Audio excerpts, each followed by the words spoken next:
Small towns are important because of the rich culture they bring.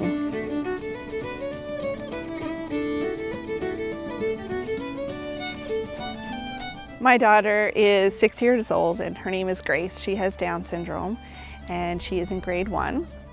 This small town has been wonderful for her because it's provided her with the support, with the love, with the family that she needed. All of those things has helped her grow.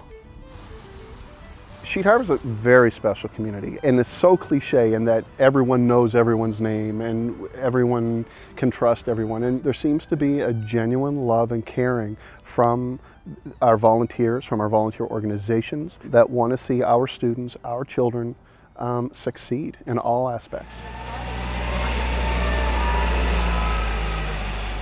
The very best thing about Sheet Harbour is it's a beautiful place. The beauty of this community.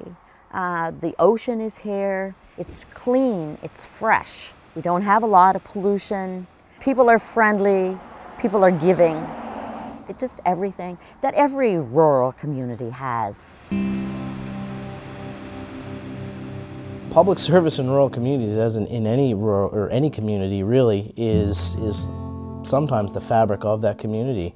You know, you don't really understand the importance of something until it's gone. Once you move public services out of a small town, you don't have a small town, you don't have a small village, you don't have a small community. What you have is everybody going into the urban center.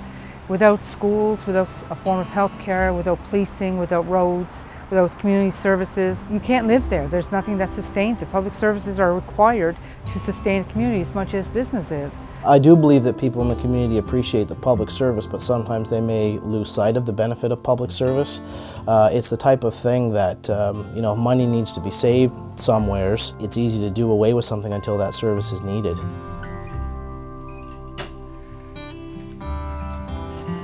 We need to give back. We can't just take from our communities. When you have a business, you need to give back to the community and thank the community for the support that they give you. There's always something to do in a small community.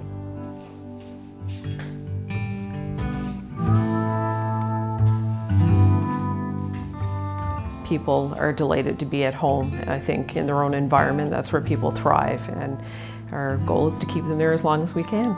Those are the joys, I guess, when you work in a small place. We see the families with their children born and watch them married, and then when issues happen and they die, then we support them there too. So it's from start to finish, basically.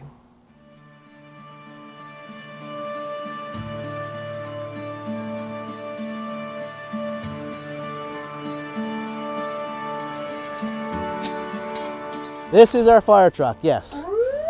He's a relatively new fellow. We got him here 2 summers ago, and it's pretty much state of the art.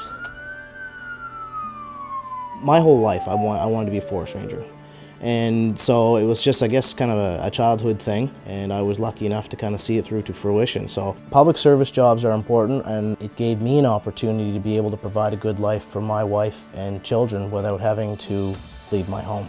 Probably a lot of other public servants share in that, because people are in this province mainly for the reason because it is their home, and the last thing they want to do is have to leave, but sometimes you have to do what's in the best interest of your family.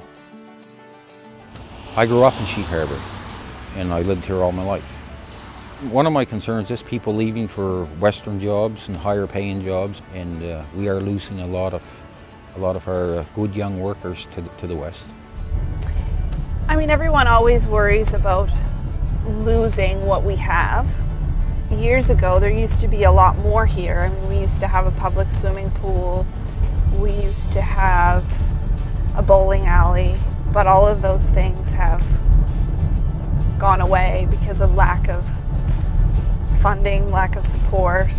Sheet Harbour isn't the only community in Canada. Every small community you go to has the same problem that we have. The first thing that a rural community needs is jobs. Because if you don't have something there, if you don't have a job there, you're not going to stay. And it's not that it's just a job, it's got to be a living income. Without public services, people don't move into our community, people don't stay in our community. Without that, businesses fail completely. It's one piece of that cog that keeps things turning. I actually don't believe that the people working in the public service, nor the people working in the private sector, have any idea how much they depend on each other. The people that work in the public services are the ones that will go into your shops, into your businesses, to do their business, to spend the dollars that they've earned delivering a public service for your family. So you can't have one without the other. They both complement each other, and I think once we figure that out, we all get on the same page, we won't have this combativeness between public and private. We're just as important as the city, as urban life. I mean, we have our unique characters, but we are what makes up Nova Scotia and Canada.